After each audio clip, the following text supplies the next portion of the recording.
overtaking Cherry 2 by Cameron. Welcome. Thank you. Yep, you're going to have to put up for me for the Hungarian Grand Prix in front of us, and it looks a long streak of traffic caused. A similar style track to Monaco, you may have to through. In fact, Sauber of iSuper Scrub has got himself some traffic ahead, as they're all just slow rundown of this track. You know, it's one of them tracks where everyone seems to love driving around it. It has a little bit of everything. Where are the key points around here? Speed.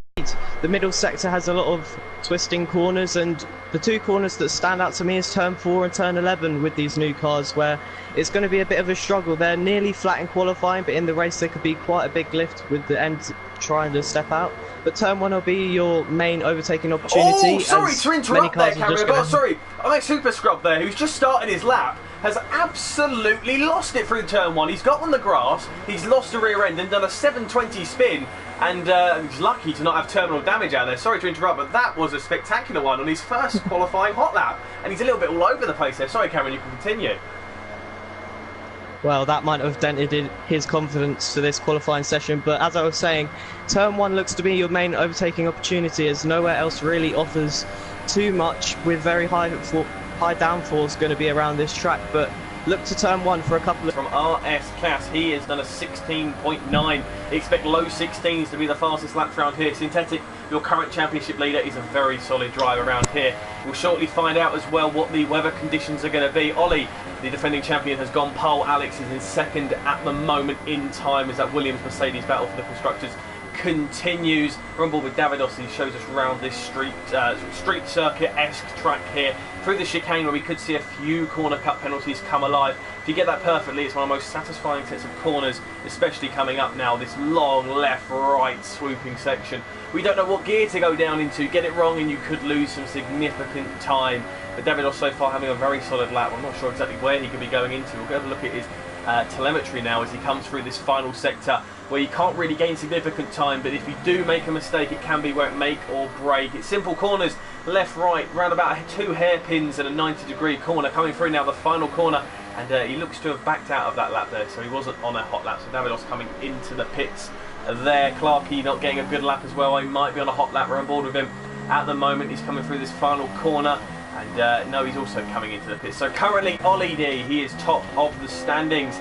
It's followed by Curly Whirly, his teammate, who could be very quick around here, apparently in the wet conditions. So we'll keep an eye on that later down the line. Alex, he's in third. Nardi fourth. Jim Palm, he's in fifth, which is of course Tim Palm, he is chicken.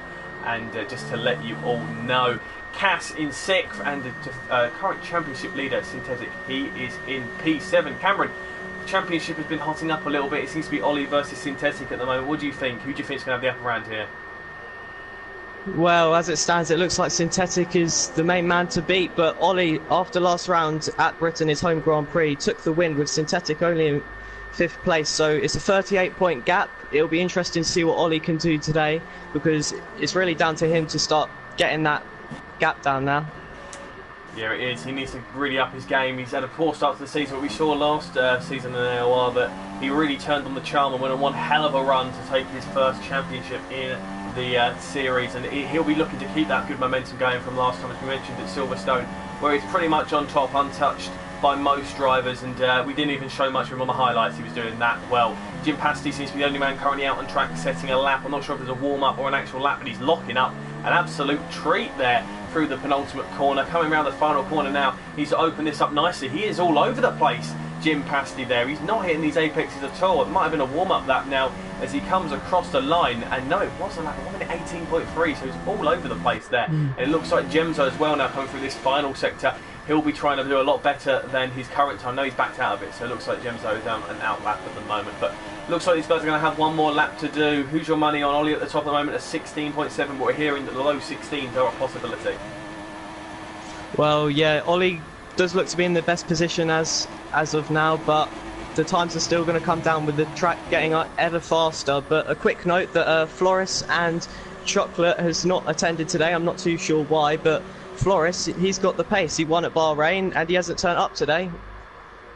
Yeah, Floris is a man who we all know has one race, one of his very best performances at Bahrain, but the next week he can absolutely bin it in a wall and be a little bit of a Jekyll and Hyde sometimes, Flores, but not here today. Gemzo representing the Hype Energy guys. He's currently in 9th position, and Eagle Killer not doing very well for his standards either, but everyone in the pits apart from Jim Pasty, who is backing off now, I'd imagine coming into the pits for one more run. So these guys are all gearing up one more time. The first car we can see out on track is RS Cass in the Haas. Wow, well, that's some great rhyme in there. We'll keep that one in mind. He is out on track, the first man there to set a lap. He'll be looking to improve, just a couple attempts behind the current top man in Ollie D, who is really tight. That top 4 is separated by just under a single tenth of a second. Also out on track is your your current championship leader, Synthetic, not doing well in 7th. His qualifying has been very, very poor, so he's been resting on his laurels recently, and he needs to really up his game. A top 3 position is kind of where you want to be. Track position can be king around here, but that turn 1 is going to be a vital overtaking opportunity, probably the only real overtaking opportunity around here. You've also got turn 2 as well, where there's 2 DRS zones there, but if you kind of get that turn 1 done, it's a very difficult track to overtake, isn't it, Cameron? Yeah, it is very difficult to overtake. As I said, the only opportunity really is into turn 1 or 2, otherwise you're going to be stuck behind them for the rest of the 2 sectors, just behind that dirty area, and it's going to be very difficult to get anything out of the race if you're stuck behind slower cars. Yes, all the guys out on super softs as well, so nobody is going for the risky soft strategy. You'd imagine maybe 11th downwards would go for it.